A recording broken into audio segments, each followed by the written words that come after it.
காண்டாமிருகம். காண்டாமிருகம் உன்னிடத்தில் சேவிக்க சம்மதிக்குமோ? அது உன் முன்னணைக்கு முன்பாக தங்குமோ? படைச்சால்களை உள நீ காண்டாமிருகத்தை கயிறு போட்டு ஏரிலே பூட்டுவாயோ? அது உனக்கு இசைந்து பரம்படிக்குமோ?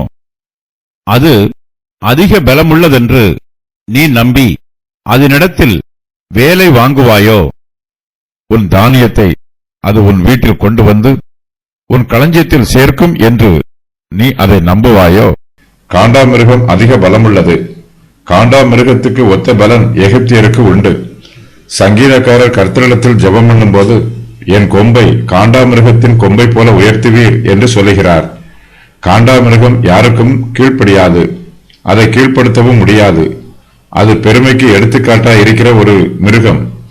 காண்டாமிருகத்திற்கு சரீர பலம் இருக்கிறது, ஆனால் அதன் சரீர பலத்தை நமக்கு பிரயோஜனம் உண்டாக பயன்படுத்த முடியாது.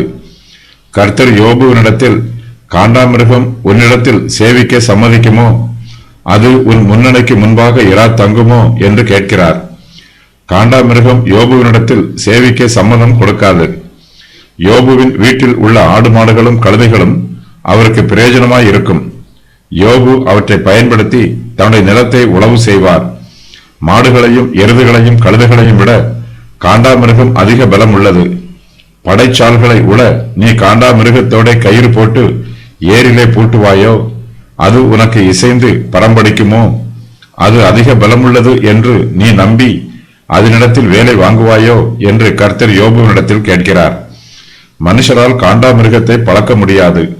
அதை நம்பி அதனிடத்தில் ஒரு வேலையையும் ஒப்புக் கொடுக்க முடியாது.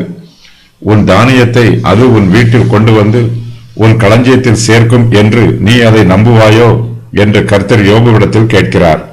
எருதுகளும் கழுதைகளும் ஒட்டகங்களும் காண்டாமிருகத்தை விட பலத்தில் குறைந்தவையாய் இருந்தாலும் அவற்றை மனுஷரால் பழக்க முடியும். நாம் அவற்றை நம்பி அவற்றிற்கு பொறுப்புகளை ஒப்புக் கொடுக்கலாம். அவை நமக்கு பிரயோஜனமான வேலைகளை செய்யும். நமக்கு பலமுள்ள மிருகங்கள் தேவையில்லை, கீழ்ப்படிதலுள்ள மிருகங்களே தேவை.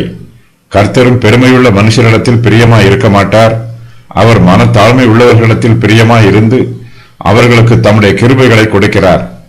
யோபு தன்னை பெருமைப்படுத்துவதற்கு பதிலாக தன்னை தாழ்த்த வேண்டும். யோபுவின் பெருமையினால் யாருக்கும் ஒரு பிரயோஜனமும் இல்லை. யோபு தேவனுக்கு முன்பாக தன்னை தாழ்த்தும் போது அவர் தேவனுடைய கிருபையையும் இரக்கத்தையும் நன்மையையும் பெற்றுக்கொள்வார்.